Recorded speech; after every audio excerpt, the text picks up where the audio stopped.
Sometimes, life quietly takes us down a path we never intended to walk. Hi, I'm Vinod Bhaskar. I narrate, you discover, you walk beside the story, you decide what it means. As you prepare to begin this experience, you have already given me something precious, your time. For that, I thank you. When the story ends, you carry with you a few memories, a few conversations, a few silences that stay with you long after this journey is over. If that happens, Chithrangadan would have fulfilled its purpose. So, hook on your headphones. Let us start this journey.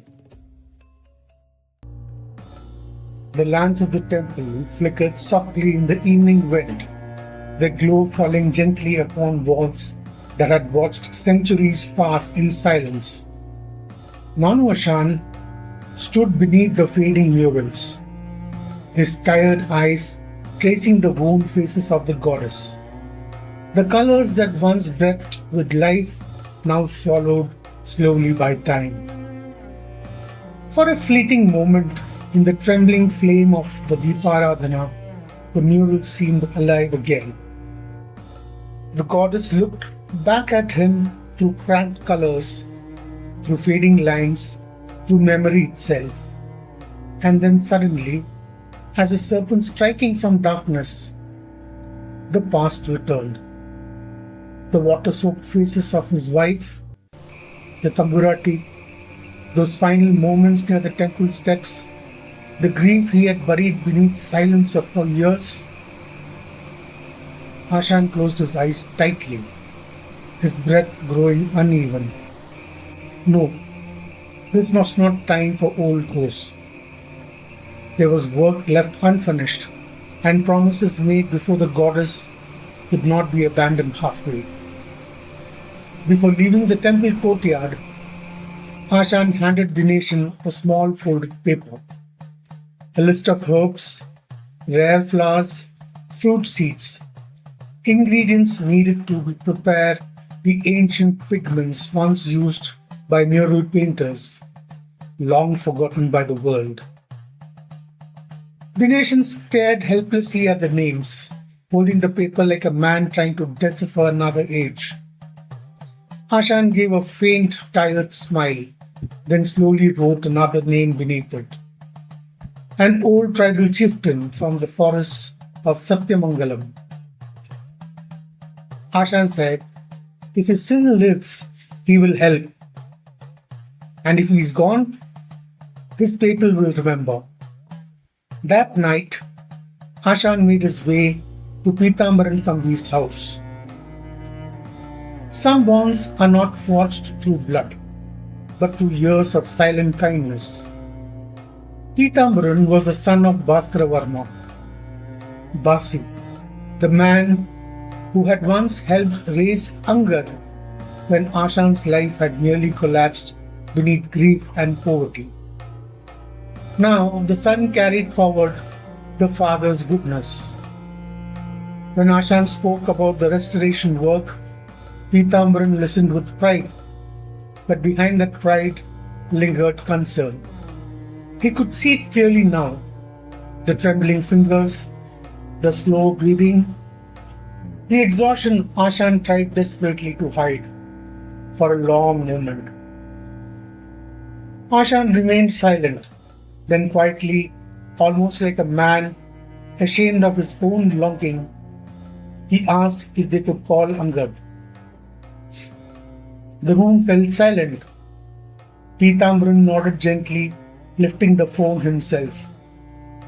Far away, across oceans, across another life entirely, the call travelled towards a son who had not truly returned home in years.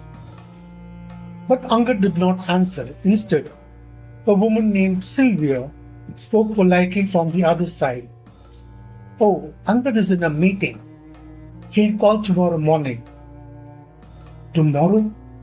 Ashan simply nodded, though something inside him had already begun waiting for that very moment. That night brought him no sleep. The darkness moved slowly through the old house, while Ashan lay awake, listening to memories louder than silence itself.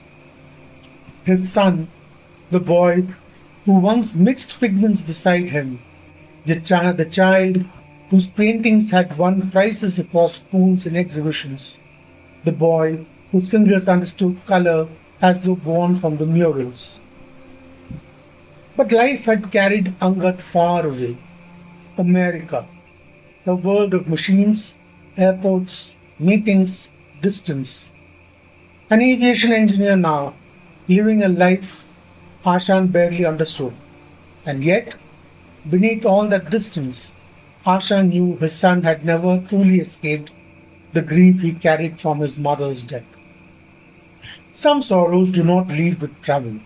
They simply wait quietly in another country. Before dawn fully arrived, the phone finally rang. Ashan froze where he sat. Pitambaran answered first, then slowly handed over the receiver. Ashan's fingers trembled slightly, unaccustomed to conversations carried through wires and distance. Acha? Just one word, yet it carried years within it. Angad's voice held concern. Was everything all right?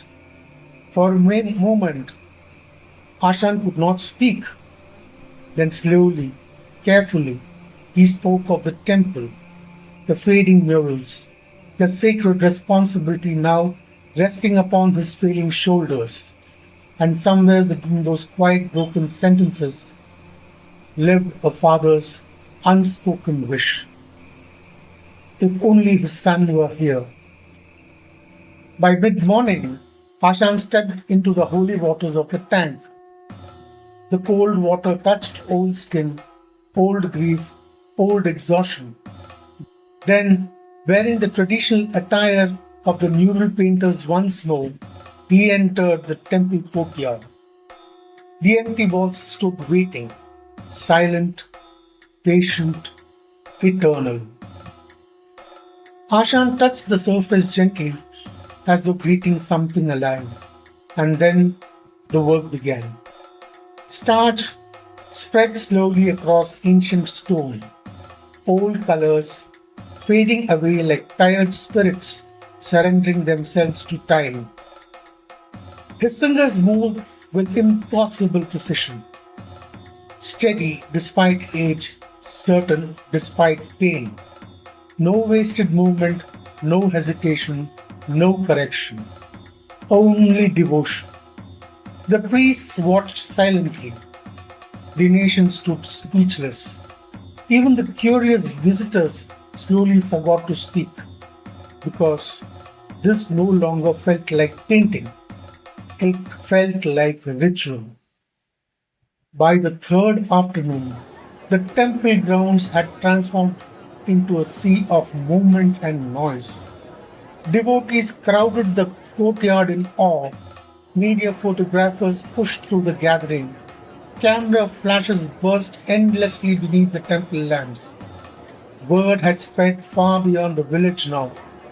People no longer came merely to witness mural restoration.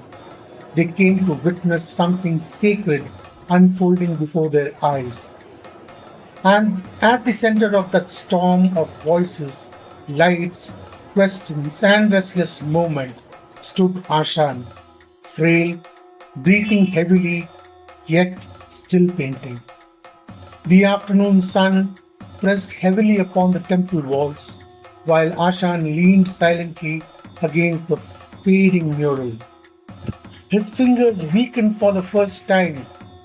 The brush slipped slowly from his hand, and then, through all the chaos of devotees and photographers, through the noise that swallowed the temple courtyard, a voice emerged quietly behind him. Do you need help?